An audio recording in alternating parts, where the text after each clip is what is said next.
you're talking about a revolution. I think we need a revolution. Seriously, I think you guys ought to tear that damn city down. Stop it. I agree. But take a more positive view. I agree with you. But we started a revolution. Look, the revolution started when this president got elected, and the American people, by the way, my pissed off friend, it's your fault. It's all of our fault because we've been asleep at the wheel for 40 to 50 years. The American, it's so easy to bitch and moan about the folks in Washington. Who sent them there? For 40 or 50 years, we've lived our lives, we've raised our family, we've made our money, we've coached our kids in soccer, we've done our things, and every 2 to 4 years, an election comes along. And we don't really pay attention. So we kept sending these guys to D.C.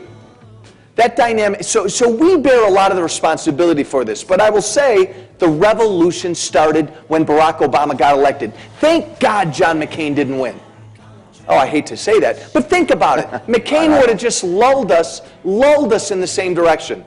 Barack Obama ran, he sprinted, and the American people woke up. So, take heart. The revolution has started. If the revolution didn't start, Todd and I wouldn't be sitting here in front of you.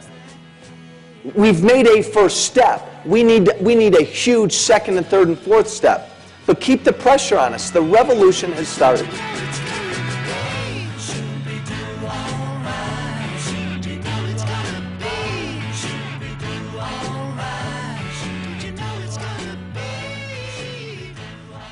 Rule against Boeing.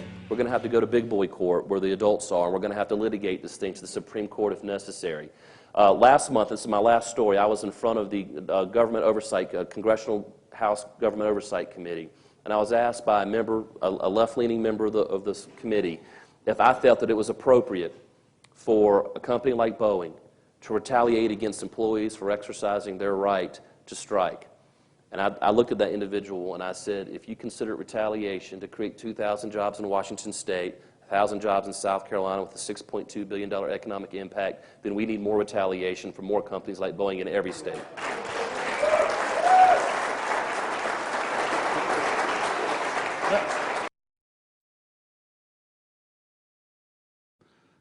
My name is unimportant. I can't see you. You can just refer to me as a pissed off, elderly American. Totally pissed off.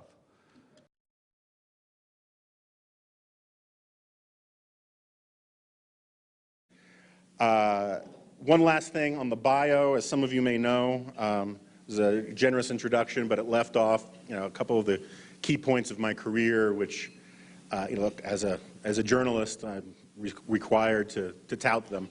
The first is that Keith Olbermann has named me the worst person in the world 4 times. And I'll check with the military guys, but I think one more and I'm an ace, right? And the other thing is that when the LA Times picked me up as a columnist, Barbara Streisand publicly canceled her subscription in protest.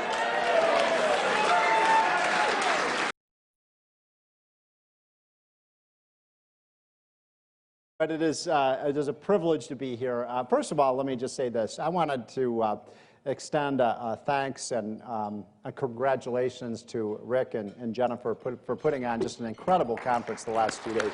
What you guys have done has been amazing. Rick and I met, what was that, about 7 or 8 years ago, and Rick had this idea of creating the Steamboat Institute, and we talked about it over the years, and it's just so great to see how you pulled this off. So I just want to salute you.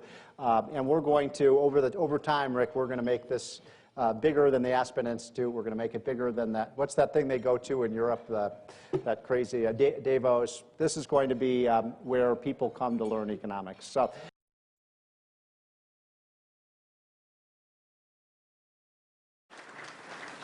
You know what? Now that I have you all standing, don't sit down. I want you to join me in this one. We're going to sing God Bless America.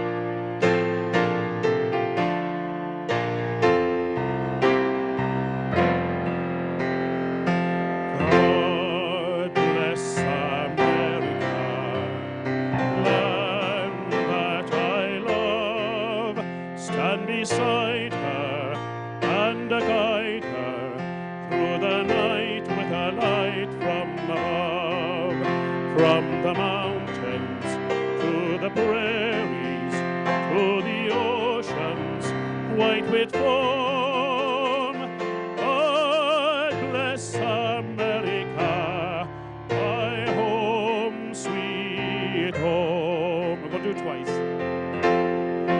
God bless America, land that I love.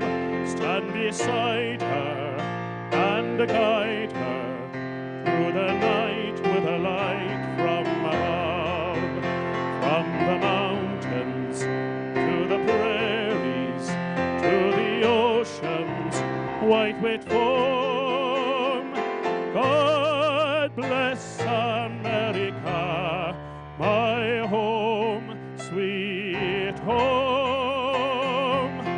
God bless America, my home, sweet home.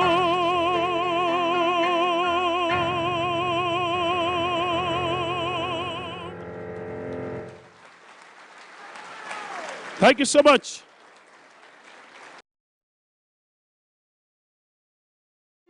We have every right to dream heroic dreams.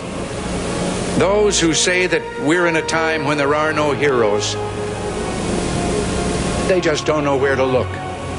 You can see heroes every day going in and out of factory gates. It does require, however, our best effort and our willingness to believe in ourselves and to believe in our capacity to perform great deeds, to believe that together, with God's help, we can and will resolve the problems which now confront us. And after all, why shouldn't we believe that? We are Americans. There is no peace. The war is actually begun. The next gale that sweeps from the north will bring to our ears the clash of resounding arms. Our brethren are already in the field. Why stand we here idle? What is it the gentlemen wish? What would they have? Is life so dear, or peace so sweet, as to be purchased at the price of chains and slavery? Forbid it, Almighty God! I know not what course others may take, but as for me, give me liberty or give me death!